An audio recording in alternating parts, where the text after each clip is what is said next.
ఈ బట్టల వ్యాపారం అదేవిధంగా ఈ బిజినెస్ ఏరియాల్లో ఏ రకమైనటువంటి శాంతి భద్రతలు విఘాతం కలిగించే ఉద్దేశంతో ఇక్కడ అందరూ కూడా సేఫ్టీ సెక్యూరిటీ కలిగించే ఉద్దేశంతో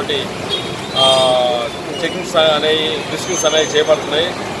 అదేవిధంగా రీసెంట్ కూడా ఒక రాజేంద్ర నగర్ ప్రాంతంలో సూర్యాపేట ఏరియాలో ఒక చిన్న ఇష్యూస్ అనేది జరగడం జరిగింది.